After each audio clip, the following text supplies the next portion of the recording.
Ça, c'est secret. Mais quand tu as les bonnes questions, tu peux savoir automatiquement combien il gagne sans pourtant passer par la première question que vous avez posée. Donc, le consultant, c'est un stratège. Le consultant a toutes les bonnes manières pour avoir ce qu'il veut. Donc, développer l'art du questionnement. Maintenant, comment réussir maintenant sa présentation? Ça, c'est le deuxième rendez-vous où on va avec la proposition commerciale. Parler la langue du client. L'autre jour, j'ai un peu parlé de ça. Évitez les jargons de consultant. Évitez les jargons de votre expertise. Le client a des problèmes. Il a besoin d'une solution. Vous allez présenter des solutions. Donc, parlez la langue du client. L'exemple qui est illustré ici, quand vous partez en Chine pour un business, vous parlez le chinois, pas le bambara. Donc, vous parlez juste la langue du client. Et c'est une erreur que les consultants ont l'habitude de faire. Quand on discute avec les informaticiens, ils utilisent des langages où tu ne comprends absolument rien. Par exemple, quand un comptable parle de bilan, et si un médecin parle de bilan, est-ce que c'est le même bilan? Ce n'est pas le même bilan.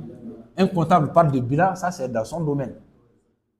Mais quand un médecin parle de bilan, ça c'est également dans son domaine. Passif, c'est la même chose. Donc, évitez les jargons de l'expertise quand on fait la prospection commerciale. Donc, on dit, si vous parlez à un homme dans une langue qu'il comprend, cela va à sa tête.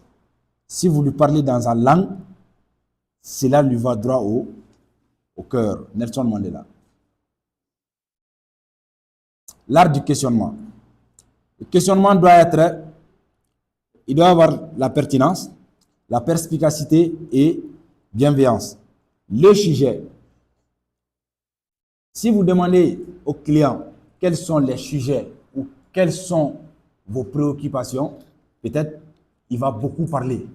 Mais la préoccupation principale, c'est que vous pouvez résoudre de façon, c'est-à-dire optimale, il faut lui demander ça.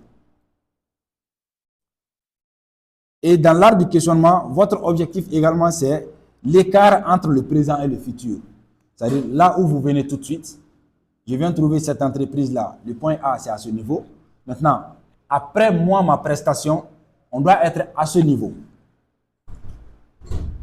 Là, vous devriez connaître déjà. C'est-à-dire, je commence la prestation à ce niveau et le résultat, c'est à ce niveau.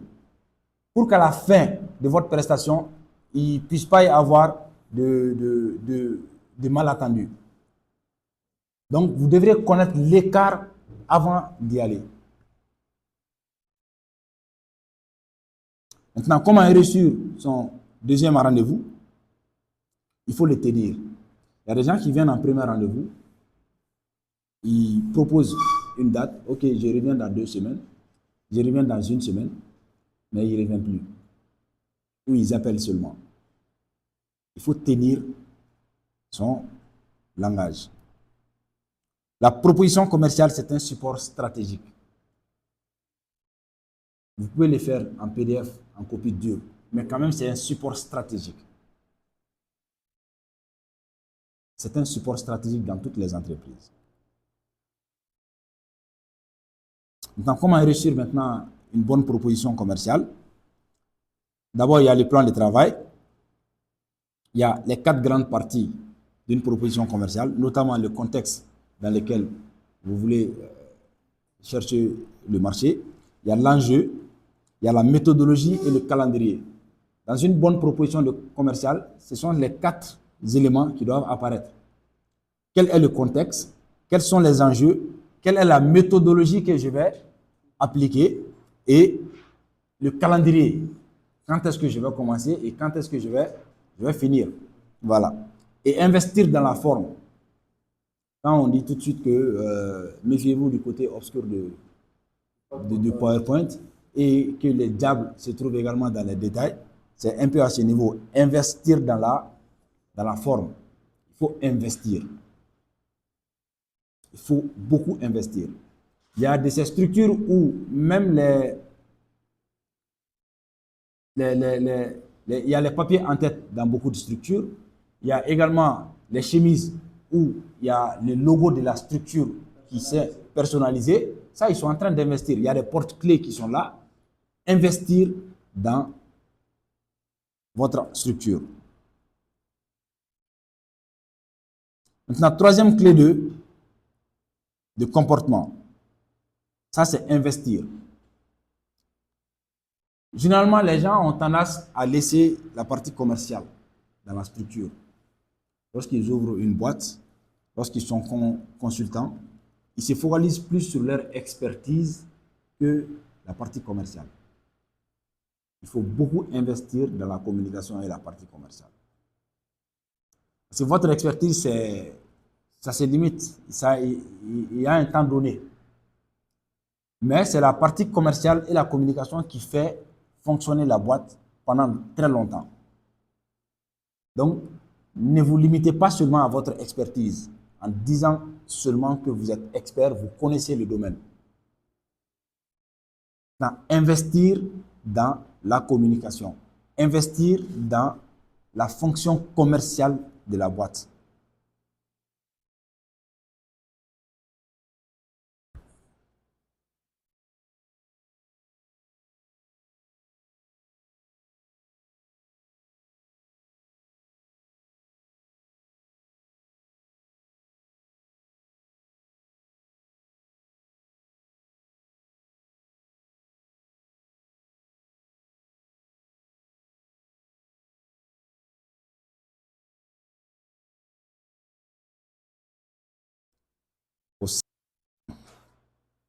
Ces 5 techniques que je vais vous donner pour pouvoir vendre, que ce soit vos services ou les produits. La première technique, c'est connaître d'abord les services ou les produits sur le bout de doigt. En tant qu'expert, en tant que consultant, votre premier rôle, c'est de pouvoir connaître votre produit ou service. Tout ce que vous faites dans votre structure, vous devrez le connaître à fond. Vous ne devrez jamais vendre un service ou un produit que vous ne connaissez pas, que vous ne pouvez pas expliquer, que vous ne pouvez pas défendre. Maîtrisez d'abord vos produits. Et là, la maîtrise du produit ou du service passe par 3 choses. La première, c'est connaître les caractéristiques et avantages de ton service ou de ton produit. La deuxième chose, c'est connaître les points différenciateurs. Je pense que M. Falquet a parlé de ça. Qu'est-ce qui vous différencie? Pourquoi je te choisis plus que l'autre? Connaître les points différenciateurs. Dans tous les cas de figure, vous êtes sur un marché. Vous n'êtes pas le seul sur ce marché. Pourquoi l'entreprise X te choisit plus que l'autre? Donc, tu dois connaître les points différenciateurs, ce qui te différencie entre toi et tes concurrents. Qu'est-ce qu'ils font? Qu'est-ce qui nous différencie? Qu'est-ce que j'ai de mieux? Et troisième point, c'est avoir toujours des témoignages et études de cas. Dans l'autre partie, on a parlé des recommandations. Ici, les témoignages également, ça rentre dans ce cas. Avoir toujours des recommandations, avoir toujours des témoignages chez vous. Les témoignages rentrent un peu dans le cadre de ce qu'on appelle la valeur sociale dans le marketing. Ça renforce ta crédibilité auprès des clients. Telle personne a passé chez moi. Telle entreprise est mon client depuis 2 ans. C'est des trucs qui sont extrêmement importants. Et là, il y a un petit exercice que chacun doit faire. Pas tout de suite. Je vais vous envoyer les fichiers après. Vous allez prendre les différents services ou les différents produits que vous avez dans votre boîte. Les bonnes informations et avoir ce qu'on appelle l'écoute active pour pouvoir les comprendre.